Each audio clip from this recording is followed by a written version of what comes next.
It's hard to think of a time when the word Galacticos wasn't a thing. We're focusing on Real Madrid and their superstar players, the Galacticos. For as long as I can remember, that word has become synonymous with Real Madrid and their obsession with building super teams. But it all started in the year 2000, when Florentino Perez brought in Zidane, Figo, Ronaldo Nazario, Beckham, and many more, to the early 2010s, with Cristiano Ronaldo, Bale, Benzema, Modric, and Ramos terrorizing Europe. When Madrid assembles a super team, history is supposed to follow. So when they put together a squad in 2023 with Bellingham, Vinícius, Tchouaméni, Camavinga, Valverde, and signed the biggest striker in world football, in 2024, we didn't ask if they would succeed. We were simply scared of how soon it would take them to conquer it all. But somehow, they didn't. Instead, they failed miserably, losing out on all major trophies and also crashing out most embarrassingly to their biggest rivals 4 separate times. So, the question is, how did Real Madrid's latest super team collapse before it ever really began? And could this be the beginning of a Galactico curse? Or is there a way out? This is the story of how Real Madrid's latest Galactico experiment failed miserably, and why it might be a warning for the future. Barcelona was arguably the most dominant football team in the world, and it wasn't hard to see why. They had 2 of the best players on the planet, R9 and Luis Figo. Out of everyone, it was Figo who stood tallest. At the time, he was the best footballer alive. Meanwhile, during this period, Real Madrid were on the opposite end of the spectrum. They were going through one of the worst periods in their history, financially broken and buried in debt of over $500 million. And that crisis led to the arrival of one man who gone to shape their entire future, Florentino Perez.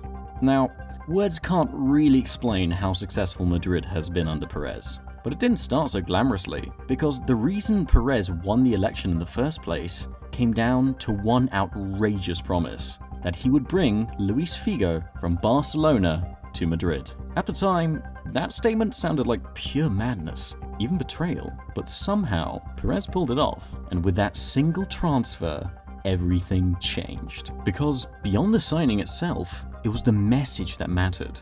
Real Madrid could get anyone. From that moment, they became a magnet for stars, and that trend carried through every era, from the original Galacticos to the deadly Cristiano Benzema Bale era, and now all the way to Kylian Mbappe. But here's the crazy part. The same trend that brought the world's best to Madrid, this is also the reason why every Galactico project eventually collapsed. And now, the newest Real Madrid super team is showing signs of the same fatal flaw. Here's the thing.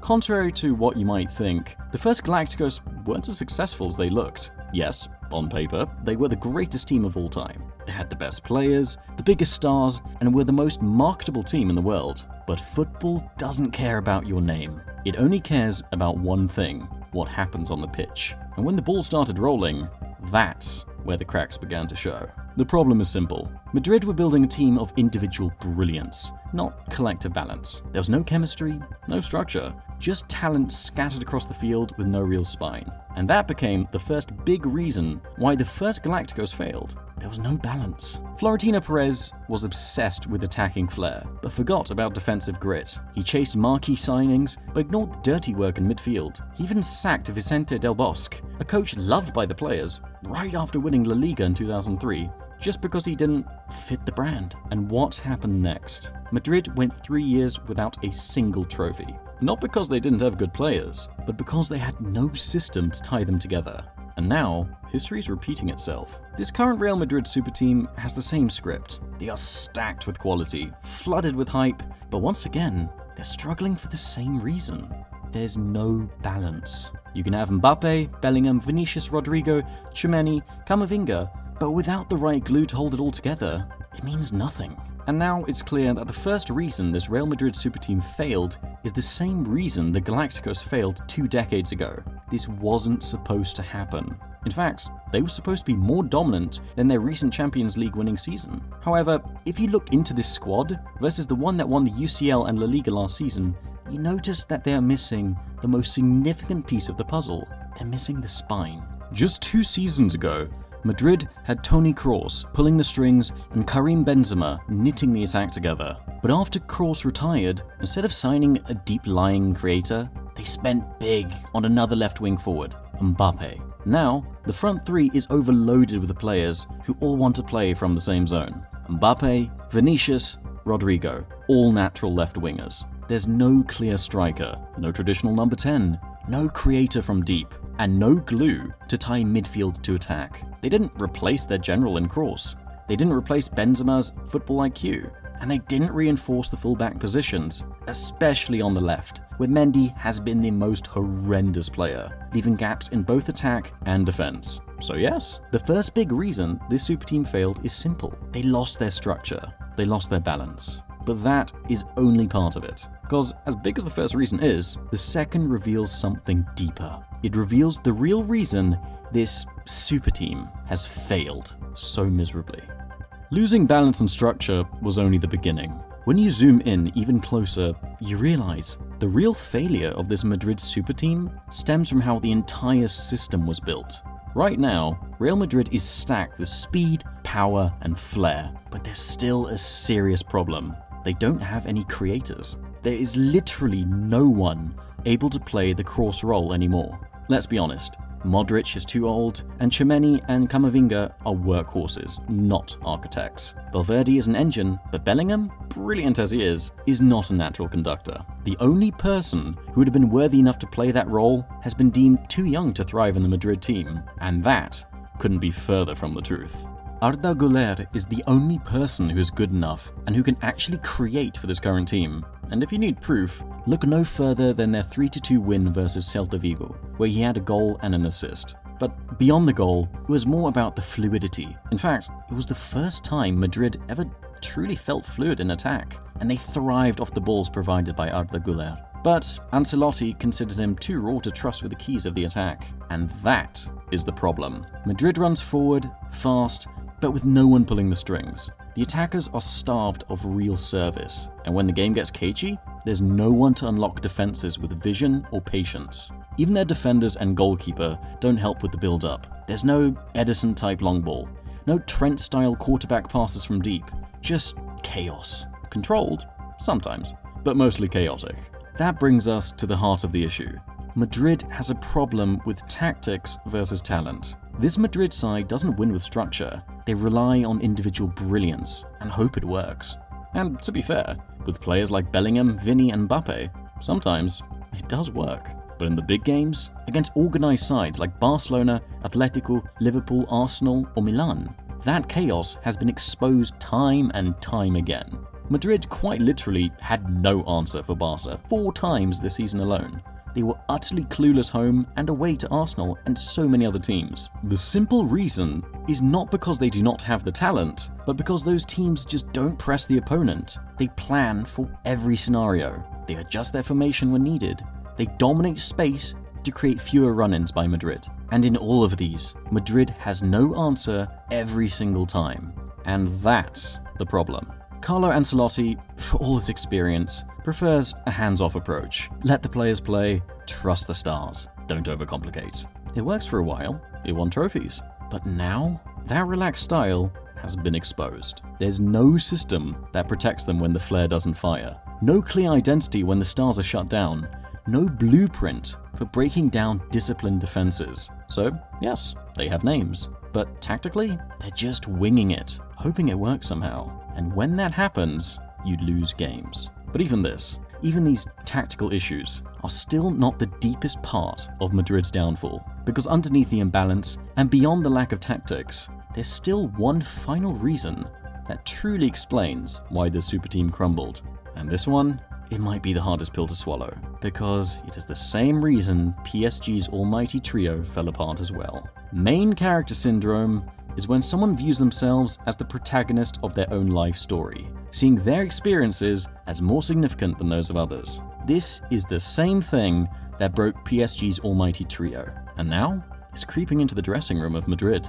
When you build a team filled with stars, every player thinks they're the headline act. They don't just want to win, they want to be the reason you won. They don't want to share the spotlight, and when your squad has Mbappe, Bellingham, Vini, Rodrigo, and others all in their early primes, that spotlight starts to get crowded. No one wants to be second. But football doesn't work like that. A great team is not built on who shines the brightest. It's built on players knowing when to step back and when to step up. At their peak, Madrid had Modric, Kroos, Benzema, all of whom didn't care about social media, headlines, or who got their Ballon d'Or shouts. They cared about winning. But now, this team is dripping with ego. Not in a toxic way, but in a competitive way. Vini wants to be the face of the club. Mbappe has already been crowned by the media. Bellingham was being called the best midfielder in the world 6 months into the season. Rodrigo wants his shine. Valverde wants more responsibility. Even Tchouaméni and Camavinga are hungry for more than just holding midfield roles. And when everyone wants to be the guy, no one wants to do the dirty work. No one wants to sacrifice. No one wants to be the glue. So, when the going gets tough, the team breaks. Not because they're bad players, but because there are too many main characters and not enough role players. This is not a new story. PSG tried this with Neymar, Mbappe, and Messi. It didn't work. Chelsea tried it with a bloated squad full of egos. It didn't work. And now Real Madrid, with all their talent and firepower, are stuck in the same trap.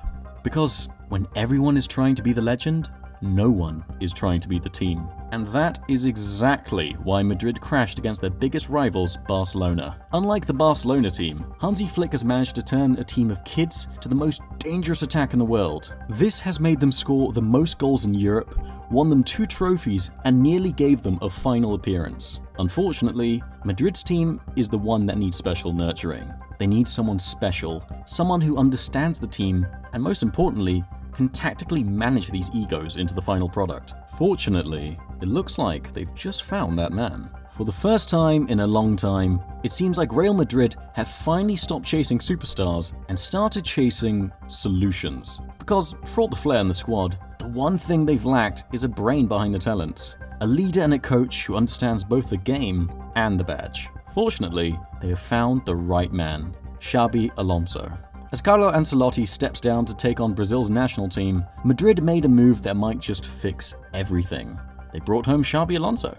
As a man who was once a star himself, he knows. He knows what it means to wear the white shirt. He understands the soul of the club, the expectation of the fans, and the pressure that comes with failure. But beyond that, he's the most exciting young coach in football right now. At Bayer Leverkusen, he built a machine and a winning culture. He created a system where everyone had purpose, where movement, creativity, and balance flowed like clockwork. And if he brings even a fraction of that to Madrid, then this team might finally become unstoppable. Because for the first time since the Galacticos era began, Madrid's superstars won't just be playing as individuals, they'll be playing as a team. So, the question now is no longer what went wrong, it's what's about to go right. Because although this chapter may have ended in disappointment, the next one could be history. At the end of it all, Real Madrid's latest superteam didn't fail because they lacked talent. They failed because football has changed, and Madrid didn't change fast enough. But now, with Xabi Alonso back at the club, the story might finally be different. So maybe next season, or the one after that, we won't be talking about a failed superteam anymore. But hey, that's just how we see it. What do you think? Was this Real Madrid team always doomed to fail, or was it just a matter of time before they dominate again? Let us know in the comments. We're reading every single one. And if you love this breakdown, trust me, you're gonna love what's coming next. Click that video on your screen right now for the full story. See you in a sec.